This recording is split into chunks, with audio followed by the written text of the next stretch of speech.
Hi everyone, welcome back to Kann Farms. Last episode, we just finished harvesting our barley, and this episode, we're going to be building a grain mill so we can process everything we have left over.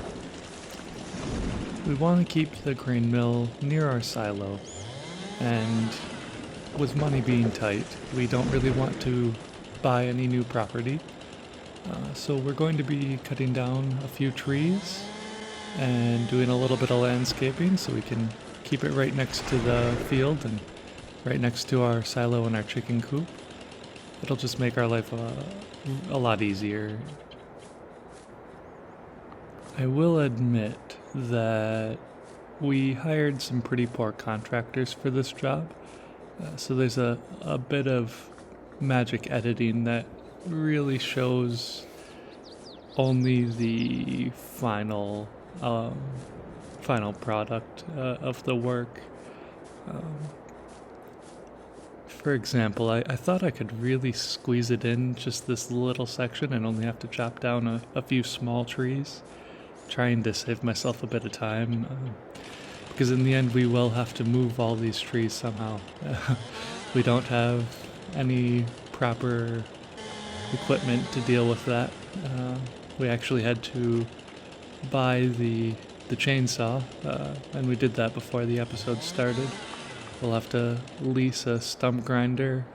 We don't have any flatbed trucks or trailers, so it's going to be a bit of a project.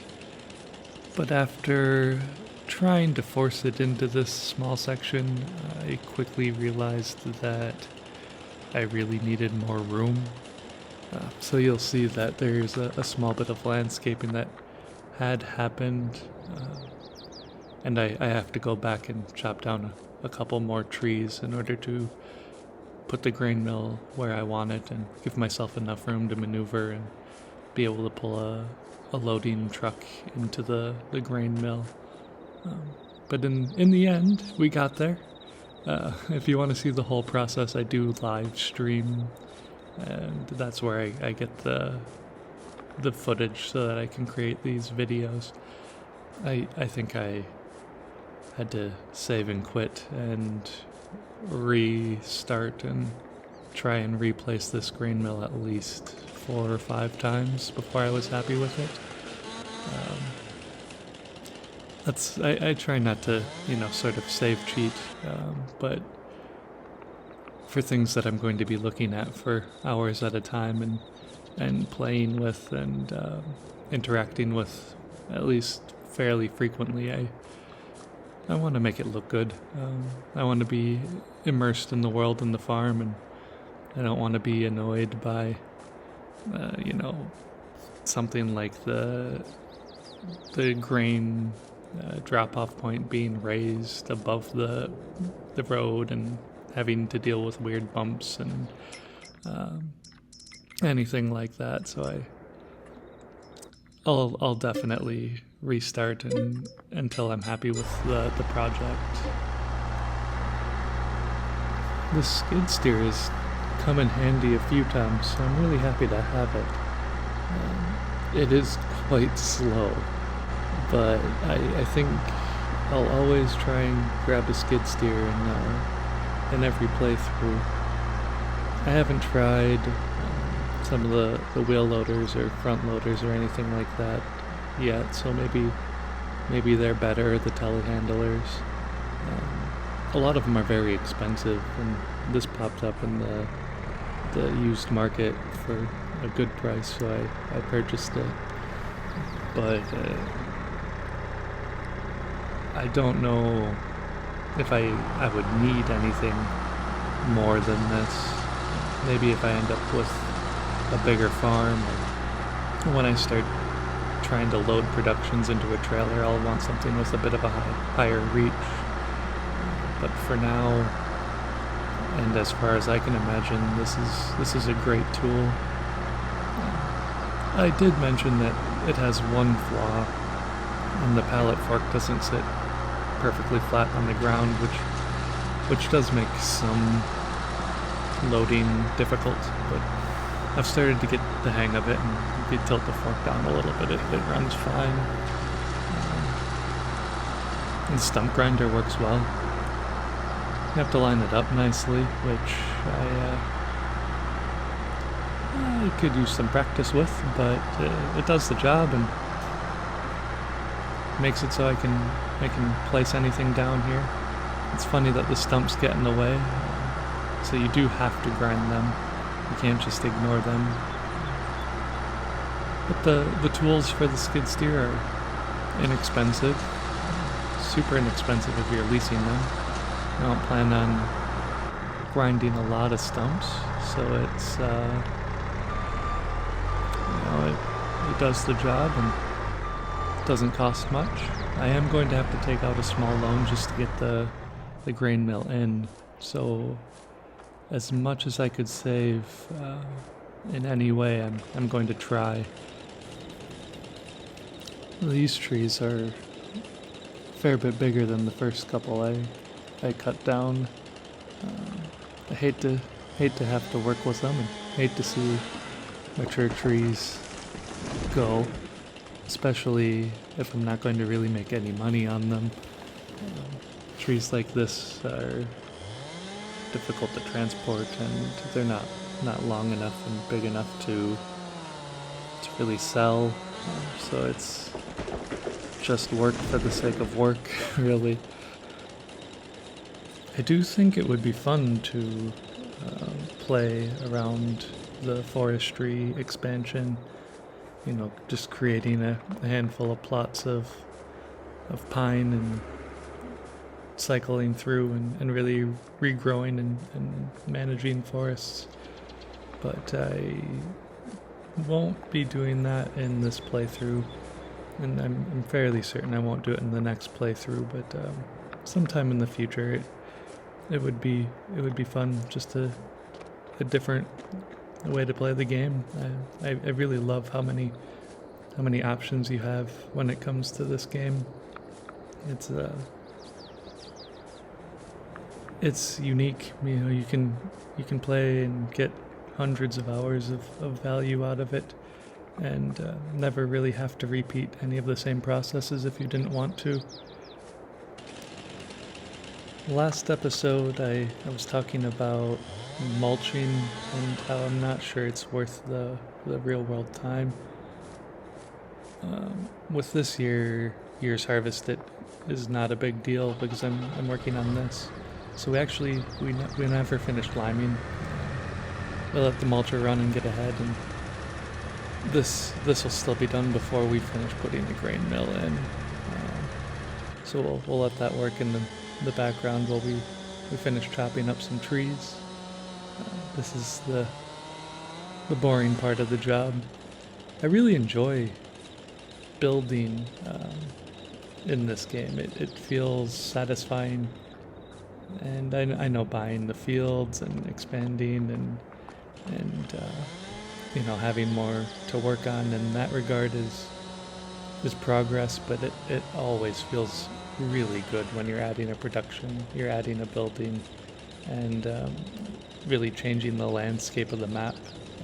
I think that's why I decided to make this its own episode. I'm not really doing anything in the fields, and it's the second half of the same day as the last episode, but it just feels like such a major step that I wanted to highlight it. If y'all don't agree with that feeling, let me know. I can make sure to include these things in the ends of existing episodes and existing days. Something else I would like feedback on is the volume. Am I speaking loud enough?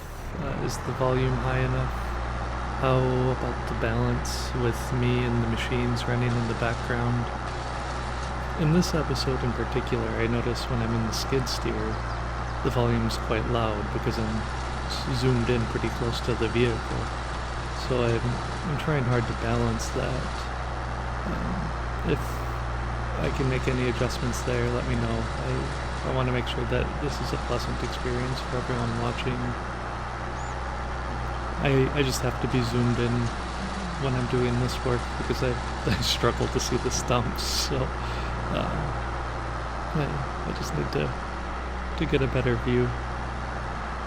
I like how it looks when I'm zoomed in a bit more, though. You get to see a lot of the detail in the vehicles and the machines. You can tell that Giant put a lot of time and effort into all of the machinery.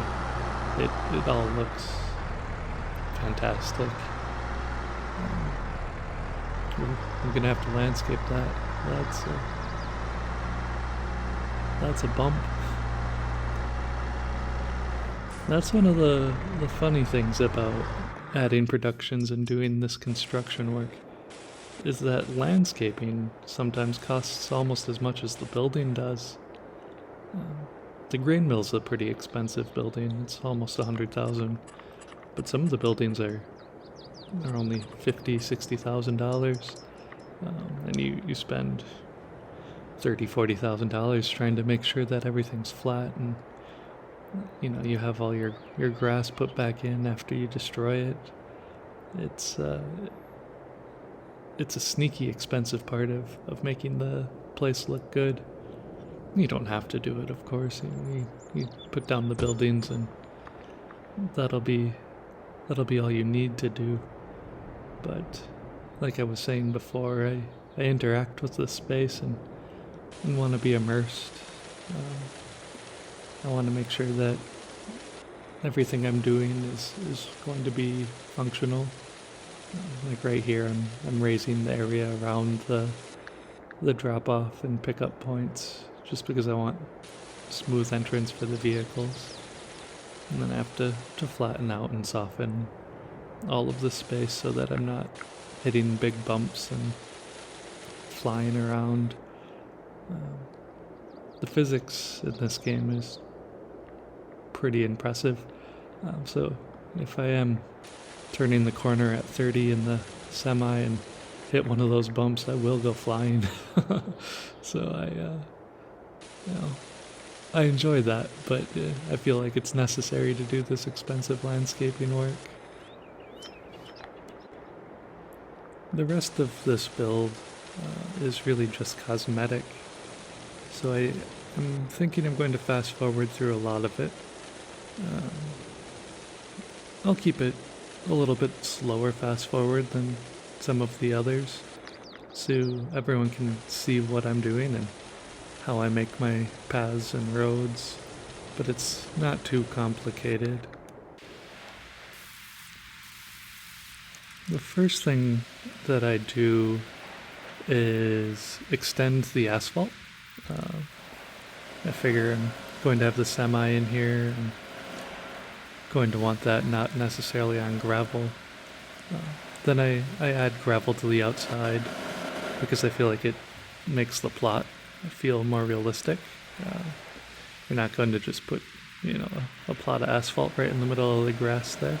So I add a little bit of gravel, and I use gravel for my paths as well. I added a little gravel path from the back door, and I'm going to add a bit of gravel going between the silo and the grain mill. And that's just simulating a truck path or skid steer path, because it's going to be one of the common routes between the two. After that, I fill grass back in, and I like to overlap the grass with the gravel and the edges.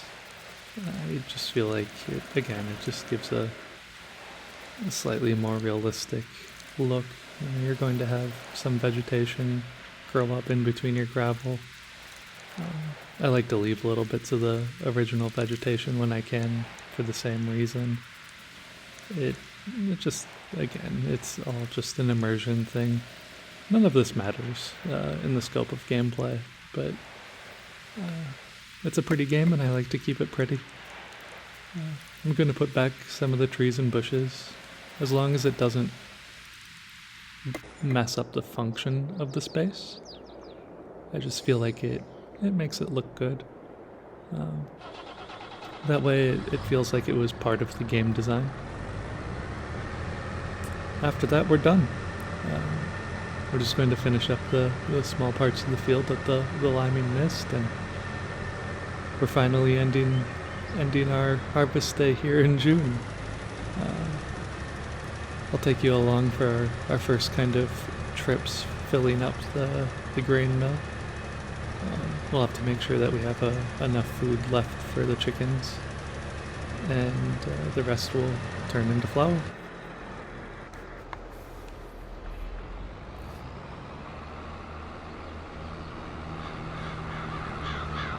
Oh, I have to remember to return the stump grinder. Cost me an extra $200 if I forgot. Like I said, that's kind of a nice deal after you have a skid steer. The leasing costs for a lot of those tools are negligible. That's plenty of barley. I know I just filled up the chicken feed, so I probably only need about 13,000 liters for the rest of the year for that.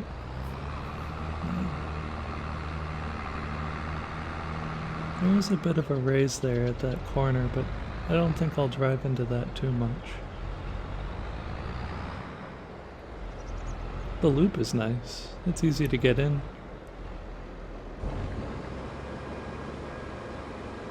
And it looks good. And it looks like progress. If I was really on top of it, I'd be able to add a bakery right away and start producing bread. I know I want to be doing cakes, but if in the short term I use this flour for something more profitable, that would really help me. The problem is I don't know where I want to put the bakery, and I already had to take out a loan for the grain mill, so I just don't think I'll be able to do that this year. That corner is catching a little bit. I'll have to see if I can raise that. I won't put that in the episode. I'll just do that off screen. Hopefully it's not too big of an issue to fix. I already saved, so there's no getting rid of it now if I can't do something in the landscaping. That skid steer's in the way a little bit.